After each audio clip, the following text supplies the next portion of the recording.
Pharakano e ne ya kgoreletsega beng ba di-taxi le bona e ne e le karolo ya ditshupetso. Ntlhakgolo ya ditshupetso ke tlhaelo ya ditirelo. Re na le mathata a metsi mo Ward 18 re na le over 15 years re sokola ka metsi. Ha re tsa re lebella di-hospital tsa rona ga di mo seemong se se siameng.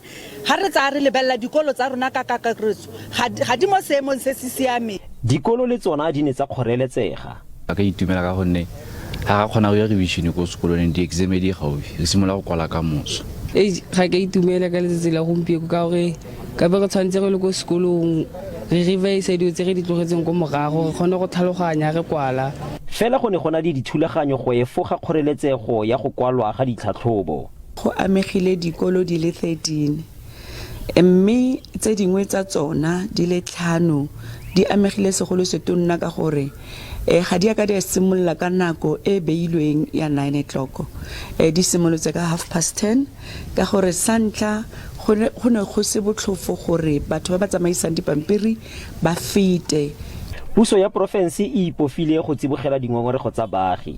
Immediately go meeting wala premier o sa tapa tax team e do bebe sitang plege until it lo tsana di loka. Amen. So le bara ba mena so premier o tla tsana le team lo re ke manche person wa team eo.